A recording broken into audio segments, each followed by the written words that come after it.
Tapi ramai yang menyangkal kesahihan cerita ni. Penduduk dekat Jepun tu percaya sebenarnya cerita tadi adalah khayalan ataupun imajinasi si pelukis tadi je. Today is all about story.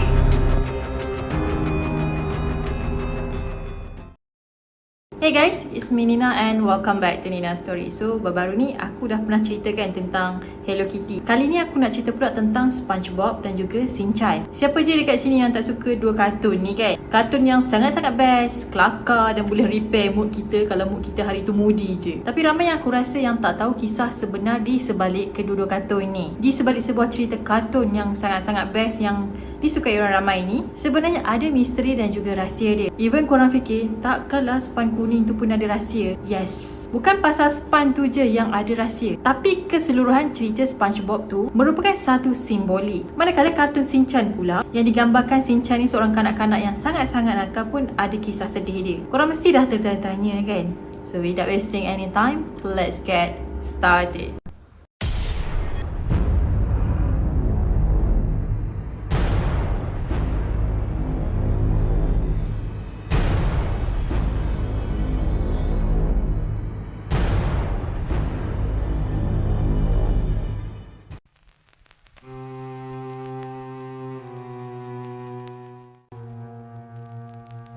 Bandar Bikini Bottom dalam kartun SpongeBob tu merupakan base utama ataupun lokasi utama dalam cerita ni. Yang mana dekat situ SpongeBob, Patrick, Squidward and so on tinggal dekat situ. Sebenarnya tempat tinggal diorang ni merupakan sebuah gambaran kepada tempat asal yang bernama Bikini Atoll yang ada dekat Micronesia. So, kedudukan Micronesia ni sebenarnya dekat sebuah pulau yang bernama Marshall. Masa Perang Dunia yang kedua, Bikini Atoll ni sebenarnya sebuah wilayah milik Amerika. Pada masa tu, tentera Amerika ni berjaya merampas kawasan tadi daripada tangan Jepun. Kemudian pada Februari 1946, tentera Amerika ni telah plan untuk letakkan bom nuklear. And then, diorang telah memilih tempat tadi sebagai tempat diorang membuat uji kaji. Sebabnya, dekat sini merupakan sebuah tempat yang agak jauh daripada penempatan orang ramai. Dan siapa yang tinggal dekat tempat tu dikendaki untuk berpindah. Dikatakan sebanyak 23 biji nuklear yang telah dijatuhkan dekat Bikini Atoll tu. Kekuatan letupan dia lagi kuat daripada bom atom Hiroshima dan juga Nagasaki. Dan Bikini Atoll ni of course lah terdedah dengan radiasi nuklear. So, memang sangat-sangat berbahaya dan tak selamat. Dan tak ada sesiapa yang boleh tinggal dekat situ dah. Even air dan hidupan laut dekat situ pun tercemar. So, berdasarkan kisah ni, Hilbert telah memilih untuk menjadikan sebagai sebuah idea untuk cipta kartun SpongeBob. Dia ni pula bukan sekadar pencipta animasi, tapi dia ni juga merupakan seorang bekas guru marine biology. So, kartun ni sebenarnya merupakan sebuah simbolik ataupun lambang untuk diorang ni kritik kerajaan Amerika sebab diorang dah rosakkan hidupan laut.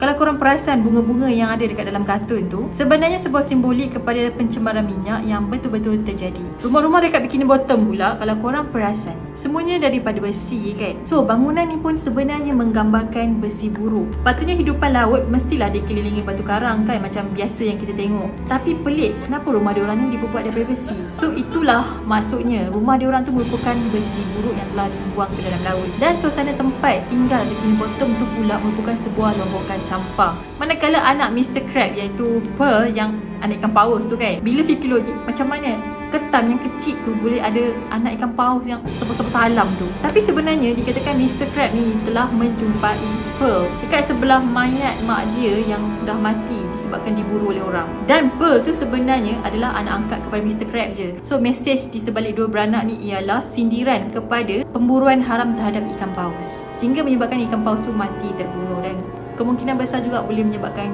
kepupusan spesies ni. Ada yang kata watak Sandy, iaitu tupai tu kan pakai suit. Diorang percaya yang Sandy ni merupakan seekor haiwan yang telah dibawa semasa ujian nuklear sedang dijalankan. Sebab itulah watak Sandy ni memang dia pakai suit yang lengkap semasa dekat Bikini Bottom. Dan kesimpulannya, watak-watak yang ada dalam kartun SpongeBob ni merupakan gambaran kehidupan yang telah tercemar disebabkan radiasi nuklear. Sampai kan kehidupan laut dekat sana pada masa tu telah pun bermutasi. So, sekarang ni Bikini Atoll ni dah pun pulih sepenuhnya daripada radiasi tadi. Pada tahun 2010, tempat ni telah dijadikan sebagai tapak warisan dunia. Even tempat tadi dah pun pulih daripada radiasi, tapi still lagi ada manusia yang tak dibenarkan tinggal dekat situ. So, aku akan teruskan kepada cerita kartun Shin-chan.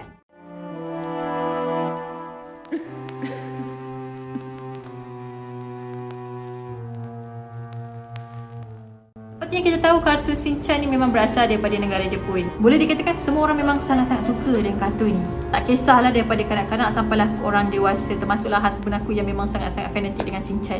Karakter Shinchan ni pula memang sangat-sangat kelakar dan agak nakal. So bila kita tengok cerita kartun tu mesti kita auto tergelak kan. Tapi rupa-rupanya sebenarnya ada kisah di sebalik kartun Shinchan ni. Dikatakan kartun Shinchan tadi adalah kisah benar tentang sebuah keluarga yang bernama Nohara dan yang berada di bandar Kasukabe. Pada satu hari Shinchan ni sedang bermain dengan adik dia Himawari di depan rumah. Jadi masa tengah-tengah seronok tu, tiba-tiba ada kereta ni nak melanggar Himawari. Disebabkan rasa sayang dia terhadap adik dia, Shinchan ni cuba untuk selamatkan Himawari tadi. Tapi akhirnya diorang berdua ni tak selamat, diorang ni kena langgar dan mati dekat situ. Ada versi lain yang mengatakan mak Shinchan ni membawa Himawari dan Shinchan ke pasar tani. So masa dekat sana lah kejadian yang tadi ini berlaku. Masa Misai ni tengah beli barang, tiba-tiba Shinchan ni ternampak adik dan Himawari tu sedang lintas jalan. So Shinchan ni pun berlarilah nak tangkap adik dia. Dan pada masa ni lah, kedua-dua adik-beradik ni telah dilanggar oleh sebuah kereta yang pada masa tu tengah drive laju dekat jalan. And then diorang berdua ni pun mati dekat situ. So Hiroshi dan juga Misai ni memang sangat-sangatlah sedih dengan pemergian kedua-dua anak dia yang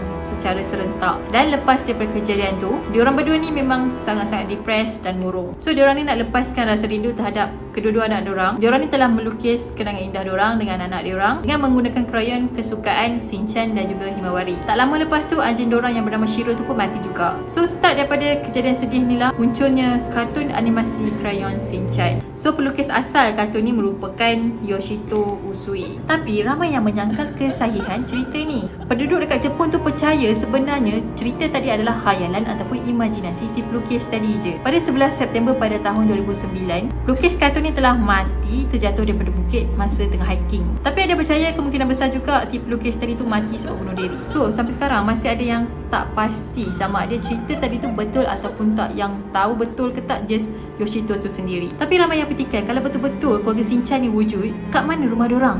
Kat mana kubur dorang? Lepas tu mana lukisan asal yang dilukis oleh Misai dan juga Hiroshi? So ini adalah persoalan-persoalan yang tak dapat dijawab sebabnya si pelukis asal dah pun mati. Dan diorang ni memang percaya sangat-sangat sebenarnya Yoshito ni lah just create cerita melalui imajinasi dia je. Dia buat cerita sedih ni semata-mata untuk melariskan buku jualan manga dia. So itulah taktik dia yang sebenarnya. Dan sebenarnya watak-watak yang ada dalam kartun Shinchan tu tak ada kena-mengena pun dengan manusia yang sebenar. Okay guys, that's it for today dan aku harap korang suka dan korang enjoy dengan video aku. Antara kartun Shinchan dan SpongeBob yang mana korang lebih percaya? Tapi kalau kata SpongeBob tu memang merupakan sebuah simbolik untuk menyindir kerajaan Amerika sebab telah melakukan pollution dekat Bikini Atoll. Tapi kalau tentang kartun Shinchan pula, aku rasa dia mungkin just ciptaan semata-mata si pelukis tadi. And yeah, that's it for today dan aku harap korang suka dengan video aku. Pada korang yang belum lagi subscribe channel ni, jangan lupa untuk subscribe di bawah, turn on notification, like, comment dan share. Dan kita akan jumpa lagi pada video yang akan datang.